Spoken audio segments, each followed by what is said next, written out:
ಕುಮಾರಣ್ಣ ಅವರ ಪರವಾಗಿ ಕುಮಾರಣ್ಣ ಅವರ ಮಗನಾಗಿ ನಿಮಗೆ ಮಾತನ್ನ ಕೊಡ್ತೇನೆ. ಒಬ್ಬ ರೈತರ ಮಗನಾಗಿ ನಿಮಗೆ ಮಾತನ್ನ ಕೊಡ್ತೇನೆ. ಹೋರಾಟ ಅಲ್ಲ ಇಂದಿನಿಂದ, ಇದು ನಿಖಿಲ್ ಕುಮಾರಸ್ವಾಮಿ ಹೋರಾಟ. ಜೆಡಿಎಸ್ಗೆ ಮತ್ತಷ್ಟು ಆತಂಕ ಶುರುವಾಗಿದೆಯಾ? ಸಿಎಂ ಸ್ಥಾನವನ್ನ ಡಿಕೆ ಶಿವಕುಮಾರ್ ಪಡ್ಕೊಂಡ ಕೂಡಲೇ ಒಕ್ಕಲಿಗರ ಮತ ಬ್ಯಾಂಕ್ ದೇವೇಗೌಡರ ಮನೆಯಿಂದ ಡಿಕೆ ಶಿವಕುಮಾರ್ ಜೊತೆಗೆ ಶಿಫ್ಟ್ ಆಗಿ ಬಿಡುತ್ತಾ? ಒಕ್ಕಲಿಗ ಮತ ಬ್ಯಾಂಕ್ನ ಒಡೆಯರು ಇಲ್ಲಿಯವರೆಗೂ ಒಕ್ಕಲಿಗ ಅನಭಿಷಿಕ್ತ ನಾಯಕ, ಪ್ರಶ್ನಾತೀತ ನಾಯಕ ಅನಿಸ್ಕೊಂಡಿದ್ದಂತಹ ದೇವೇಗೌಡ HD ಕುಮಾರಸ್ವಾಮಿ ಅವರ ಆ ಒಕ್ಕಲಿಗ ಮತ ಬ್ಯಾಂಕ್ ಡಿಕೆ ಶಿವಕುಮಾರ್ ಪರ ಶಿಫ್ಟ್ ಆದ್ರೆ ಅನ್ನುವಂತ ಆತಂಕ ಜೆಡಿಎಸ್ಗೆ ಶುರುವಾಗಿದೆ. ಹಾಗಾಗಿನೇ ಅವರು ಸಿಎಂ ಆದ ಕೂಡಲೇ ಅವರಿಗೆ ಮೊದಲಿಗೆ ದೊಡ್ಡ ಹೊಡೆತವನ್ನು ಕೊಡೋದಕ್ಕೆ ತಯಾರು ಮಾಡ್ಕೋತಾ ಇದೆಯಾ ಜೆಡಿಎಸ್? ಯಾಕಂದ್ರೆ ಬಹಳ ಪ್ರಮುಖವಾಗಿ ಈ ಬಿಡದಿ ಟೌನ್ಶಿಪ್ನ ಹೋರಾಟ ಏನಿದೆ, ಈ ಹೋರಾಟದ ವಿಚಾರದಲ್ಲಿ ನಿಖಿಲ್ ಕುಮಾರಸ್ವಾಮಿ ಸ್ವತಃ ಖುದ್ದಾಗಿ ಆ ಬಿಡದಿಯ ಟೌನ್ಶಿಪ್ನ ಜಾಗಕ್ಕೆ ಹೋಗಿ ಹೋರಾಟಕ್ಕೆ ಇಳಿದಿದ್ದಾರೆ. ಇದನ್ನ ಹೇಗಾದ್ರೂ ಮಾಡಿ ತಡಿತೀವಿ ನಾವು, ಯಾಕಂದ್ರೆ ಇದು ಹಸಿರಾಗಿರುವಂಥ ಭೂಮಿ, ರೈತರು ಕೃಷಿ ಯೋಗ್ಯವಾದಂಥ ಭೂಮಿ, ರೈತರು ಕೃಷಿಯನ್ನು ಮಾಡ್ತಾ ಇರುವಂಥ ಭೂಮಿ, ಇದನ್ನು ನೀವು ಹಾಳು ಮಾಡೋದಕ್ಕೆ ಹೊರಟಿದ್ದೀರ. ಹಾಗಾಗಿ ನಾವಿದನ್ನು ಬಿಡೋ ಪ್ರಶ್ನೆನೇ ಇಲ್ಲ, ಯಾವುದೇ ಕಾರಣಕ್ಕೂ ಇಲ್ಲಿ ಟೌನ್ಶಿಪ್ ಆಗೋದಕ್ಕೆ ಬಿಡೋದಿಲ್ಲ ಅಂತ ಹೇಳಿ ಪಟ್ಟು ಹಿಡಿದಿದ್ದಾರೆ.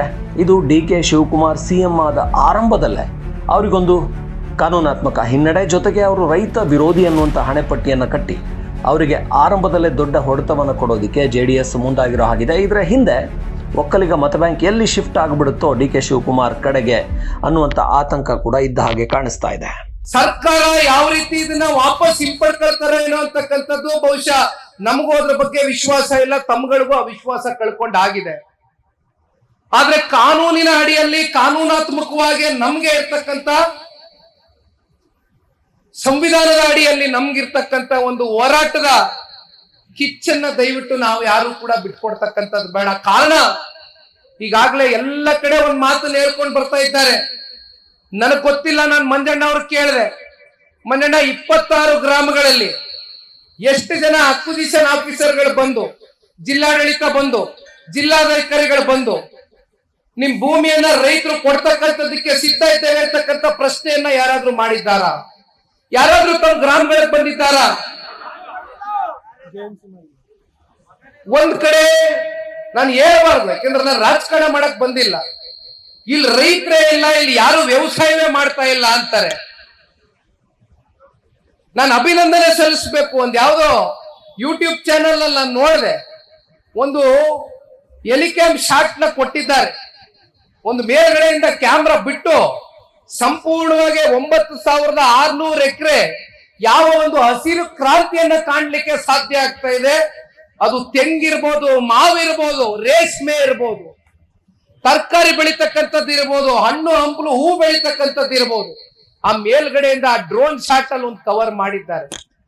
ಯಾವ ಪುಣ್ಯಾತ್ಮರು ಇಲ್ಲಿ ವ್ಯವಸಾಯವೇ ಮಾಡ್ತಾ ಇಲ್ಲ, ರೈತರೇ ಇಲ್ಲ ಅಂತಕ್ಕಂಥ ಚರ್ಚೆ ಮಾಡ್ತಾರೆ. ನಾನು ಅವತ್ತು ಮಾಧ್ಯಮದಲ್ಲಿ ಒಂದು ಪ್ರಶ್ನೆ ಕೇಳಿದೆ, ನೀವ್ ಯಾವ್ದೋ ಪ್ರಾಜೆಕ್ಟ್ ಮಾಡ್ತಕ್ಕಂಥದಕ್ಕೆ ಜನತಾದಳ ಪಕ್ಷ ನಾವು ವಿರೋಧ ಮಾಡಲ್ಲ.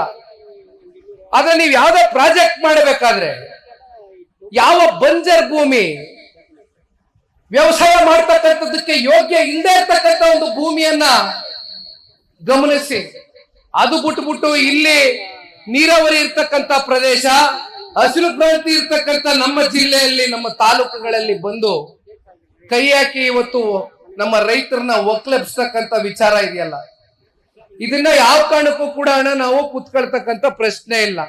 ಈಗಾಗಲೇ 3,500 ಅಬ್ಜೆಕ್ಷನ್ಸ್ ನ ಫೈಲ್ ಮಾಡಿದ್ದೀರಿ, ತಕರಾರು ಅರ್ಜಿಗಳನ್ನ ಕೊಟ್ಟಿದ್ದೀರಿ 3,500 ಜನ. ದಯವಿಟ್ಟು ತಾವೆಲ್ಲ ತಯಾರಾಗಿ ಕುಮಾರಣ್ಣ ಅವರ ಪರವಾಗಿ, ಕುಮಾರಣ್ಣ ಅವರ ಮಗನಾಗಿ ನಿಮಗೆ ಮಾತನ್ನ ಕೊಡ್ತೇನೆ. ಒಬ್ಬ ರೈತರ ಮಗನಾಗಿ ನಿಮಗೆ ಮಾತನ್ನ ಕೊಡ್ತೇನೆ. ಇವತ್ತು ನಿಖಿಲ್ ಕುಮಾರಸ್ವಾಮಿ ಇವತ್ತಿನ ಈ ಹೋರಾಟಕ್ಕೆ ನಿಮ್ಮ ಜೊತೆಯಲ್ಲಿ ಏನ್ ಕೈ ಜೋಡಿಸಿದ್ದಾನೆ, ಇಂದಿನಿಂದ ಇದು ನಿಮ್ಮ ಹೋರಾಟ ಅಲ್ಲ, ಇಂದಿನಿಂದ ಇದು ನಿಖಿಲ್ ಕುಮಾರಸ್ವಾಮಿ ಹೋರಾಟ, ಸನ್ಮಾನ್ಯ ಕುಮಾರಣ್ಣ ಅವರ ಹೋರಾಟ, ಮಂಜಣ್ಣ ಅವರ ಹೋರಾಟ ಅಂತಕ್ಕಂಥದ್ದನ್ನ ನಾನು ಹೇಳಲಿಕ್ಕೆ ಬಯಸ್ತೇನೆ. ಇದನ್ನ ತಾರ್ಕಿಕ ಅಂತಿಗೆ ತೆಗೆದುಕೊಂಡು ಹೋಗೋಣ. ಸರ್, ಹೆಚ್ಚು ಕಮ್ಮಿ ನಾನೊಂದು 100 kg ಇದ್ದೀನಿ, ಸಣ್ಣ ಆಗ್ಬೇಕು, 75 kg ಬರಬೇಕು ಅಂತ ಯೋಚನೆ ಮಾಡ್ತಿದ್ದೀರಾ? ನಮ್ಮ ಜೀನಿ ಸ್ಲಿಮ್ ನ ಯೂಸ್ ಮಾಡಿ ಸೈಡ್ ಎಫೆಕ್ಟ್ ಇಲ್ದಂಗೆ ಆರಾಮಾಗಿ 75 kg ಬರ್ತೀರಾ.